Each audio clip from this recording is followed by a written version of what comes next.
They did not expect her to stay seated. The laughter had already broken something that was never named aloud. Not love. Not alliance. Just a long and silent agreement never to humiliate each other in public. And yet here it was. His voice amplified by shared blood, echoing off bone china and family portraits. She let the laughter sit for precisely 6 seconds, before reaching into her handbag and placing the contract unsigned. Annotated, time-stamped. On the table, no anger, no spectacle. Just documentation, measured and terminal. It was the quietest moment in the room, and the last one they would ever laugh through. She noticed it before she sat down. A single place setting short. The dining room, always exact, always ritual, had one less wine glass than it should have. Nobody said anything. Her sister poured water without looking at her. The linen napkins were folded in rectangles, not triangles, which meant her mother had not done them. A tiny detail meaningless to anyone else, but not to her. She sat in the empty chair anyway. Her husband was already deep in some anecdote, performing ease for the room, the way he always did when he was hiding something. They laughed her. Siblings, her father, even the in-law who never used to come to family dinners but had started showing up lately. Unannounced, as though he had been instructed to anchor something. Her husband's voice bounced comfortably through the conversation, but he never once looked at her. Not until dessert, when the joking turned toward her absence from a recent family event. She had a migraine, he said, without checking if that had been the agreed-upon excuse, or something like that. There it was. Not a blow. A nick. But it cut, and no one corrected it. She said nothing. The silence she offered in return was not confusion, not hurt. It was calculation. Her wineglass, the one she had fetched, herself from the kitchen cabinet without comment, remained full. Her fork moved deliberately, untouched by appetite. She knew now what she had suspected for weeks. Something had shifted. Not a single act, but a series of choices. Something had been rerouted behind her back. Not an affair, necessarily, but something colder. A rearrangement. A decision to move her out of frame, socially, legally, emotionally, one corridor at a time. She saw it in the architecture. Of the evening, the topics chosen, the paper-thin jokes, the lack of eye contact. The room had learned to operate without her input. She was no longer necessary, and worse, her husband knew she knew.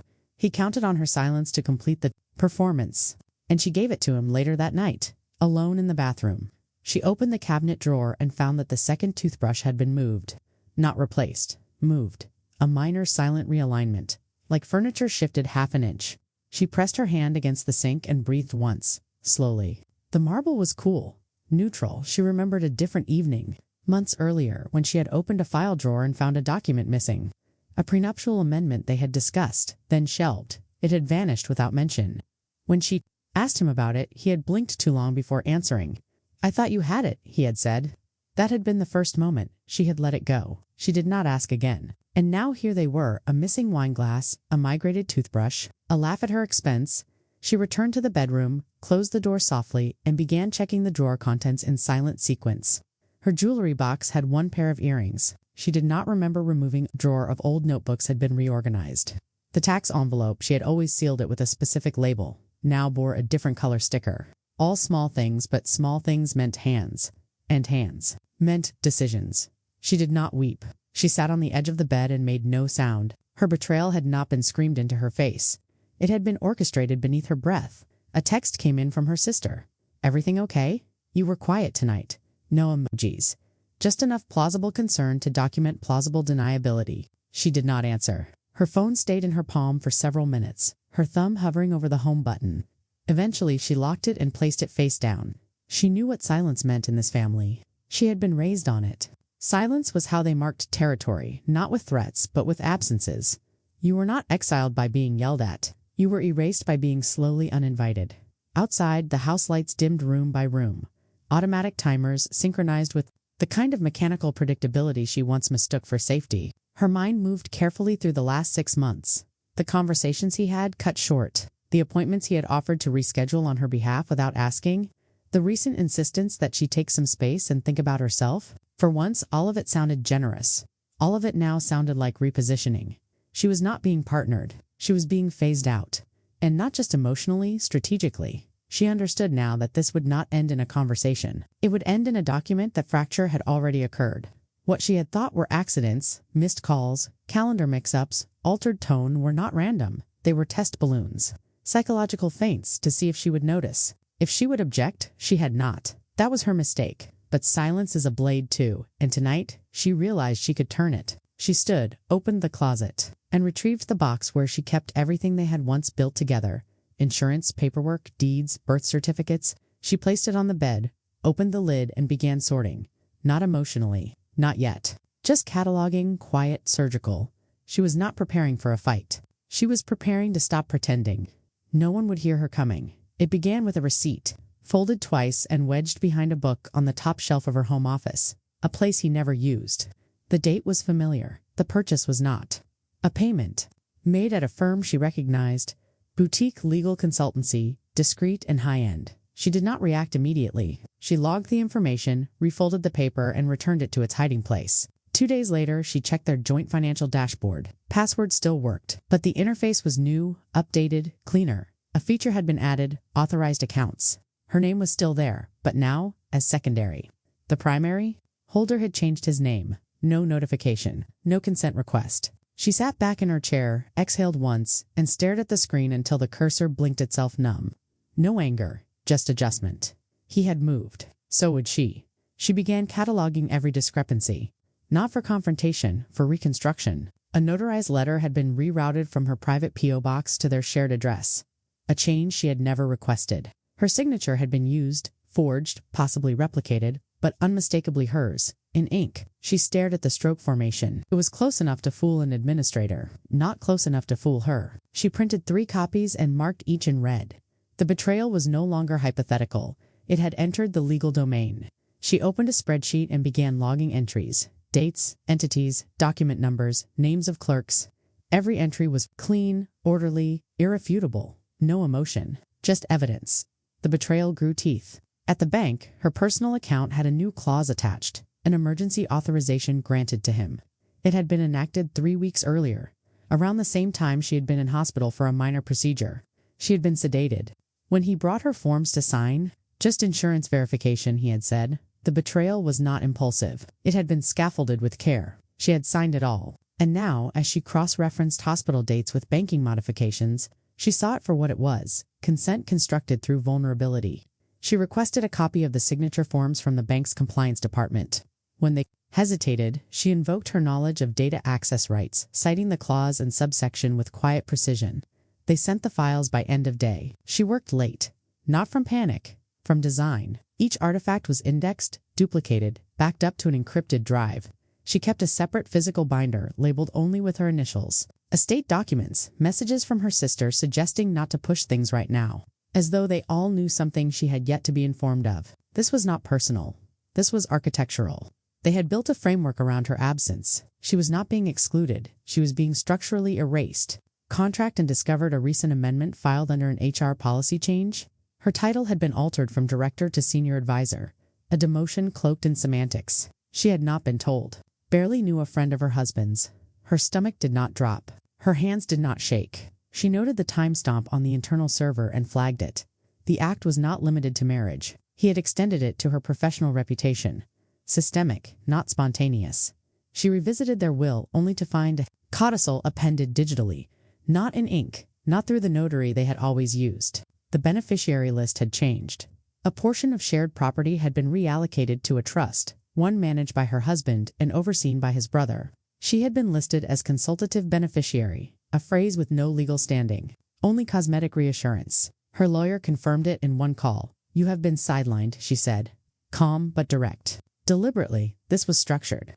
The word did not shock her. It confirmed her new posture. Emotion was over. This was analysis. She kept all communication dry, brief, procedural. She spoke in terms of clauses, not sentiments.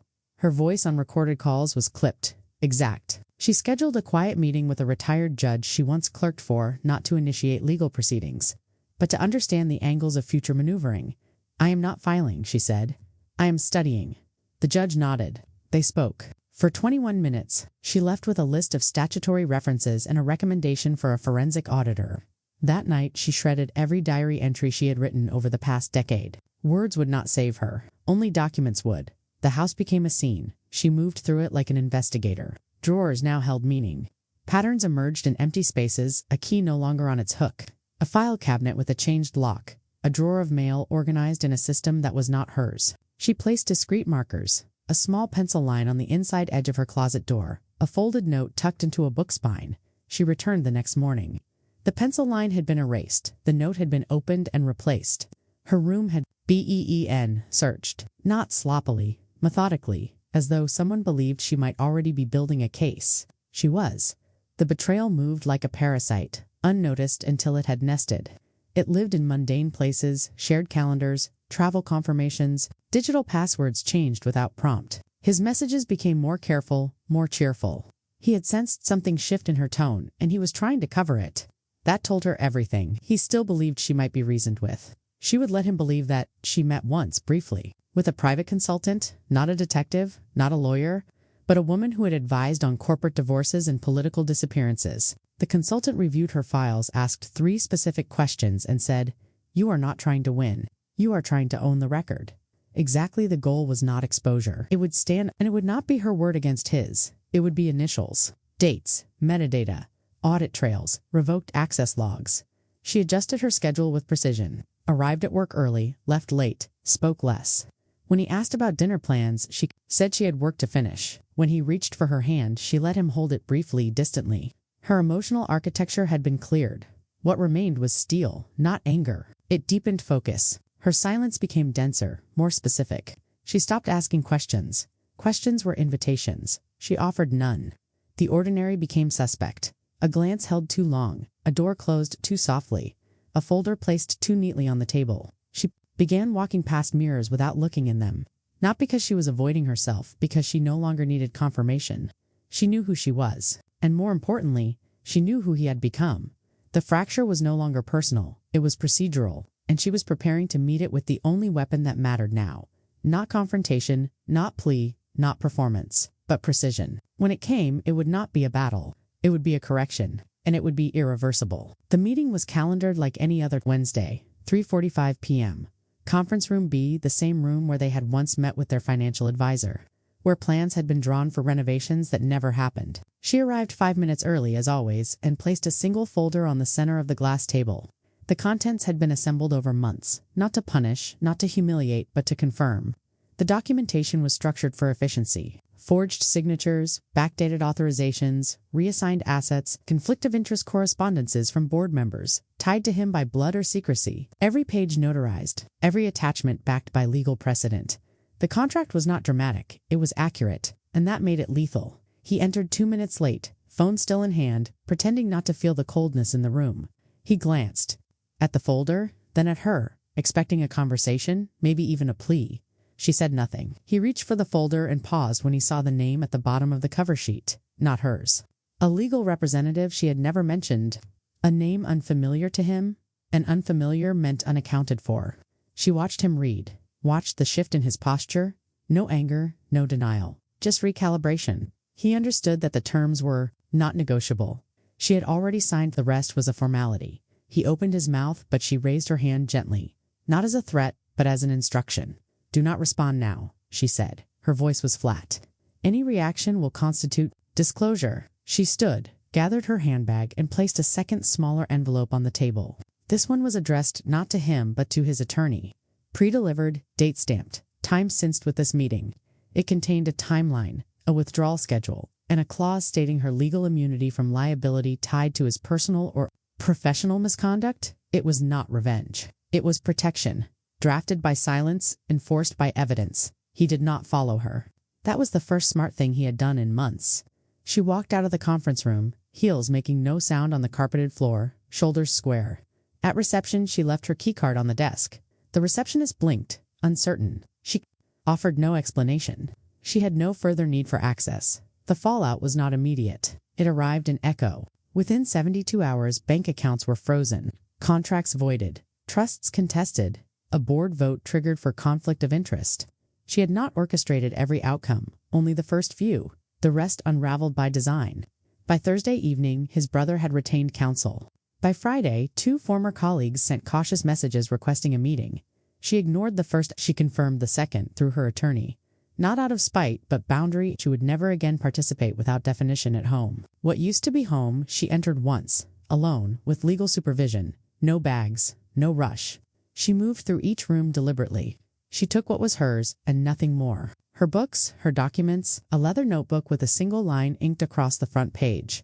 You were never watching me. You were measuring yourself against me. She closed it, placed it in her satchel, and moved to the bedroom. On the nightstand, she left her wedding ring, not inside a box, not wrapped, just placed there bare against the wood, not as a symbol of what ended, but of what was no longer required.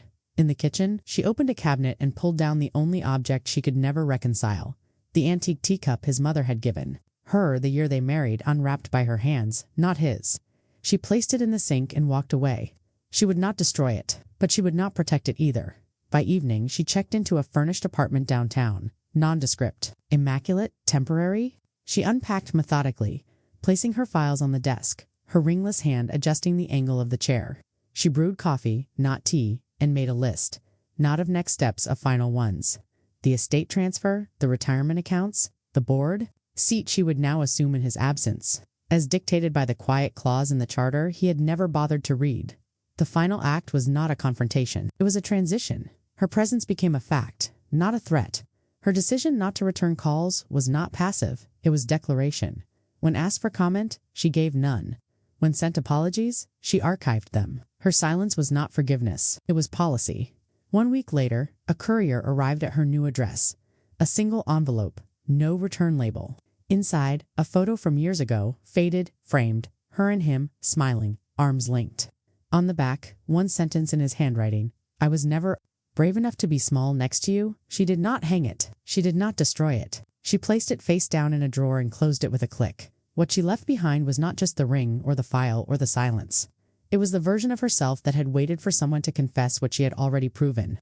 That version was gone, replaced by one who needed nothing voiced to know it was real. She did not win. She ended it, and that was enough. She walked forward, neither lighter nor heavier, just unburdened by the need to explain.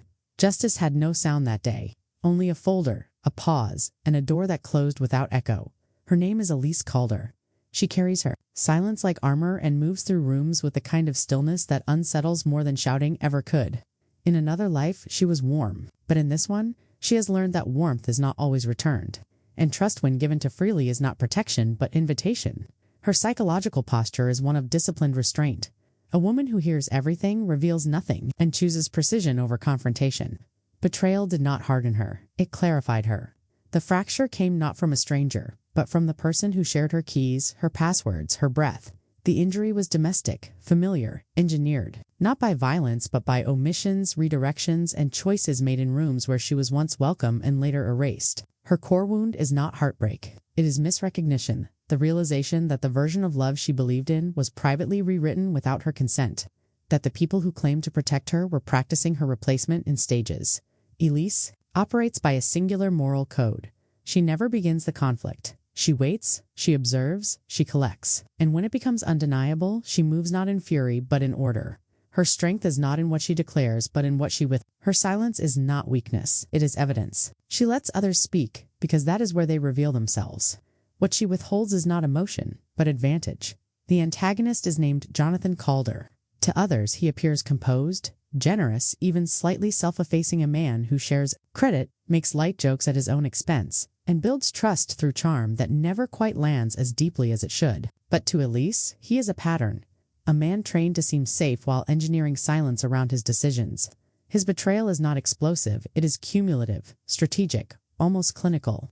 She sees it not as a moral failure, but as a recursive flaw. Man, too insecure to be second to someone who never competed? His motive is not solely cruelty. It may be fear. It may be conditioning. It may be the quiet pathology of someone who builds power by withdrawing oxygen from others until they no longer recognize themselves. But the narrative does not follow him. It does not explore his redemption. His arc is not a journey. It is a vanishing. Her foils are carefully drawn. A former law school friend named Leela Dewan, now a quiet in-house counsel at a healthcare firm, is the first to notice the shifts in Elise's tone, her clipped emails, her changed lunch schedule. Lila does not pry. She asks once. Elise declines. Lila respects it but sends a secure file-sharing link the next day anyway. Her younger sister Marin is sharp but cynical, and often says too much too fast. Asking Elise why she does not just blow it up, Elise does not answer. Marin's recklessness is a foil Elise absorbs without adopting. And then there is Charles Kim, an ethics officer from Elise's workplace. Quiet, exacting, who processes her silences as intent rather than confusion. He never asks her what she needs. He simply prepares what he suspects. She already knows she will ask for when the time is right. None of these characters console Elise. They do not cry with her. They do not urge her to scream. They reflect her, controlled, principled, understated. Each of them represents a line she could cross but chooses not to. They are not there to hold her up. They are there to remind her who she has chosen to be.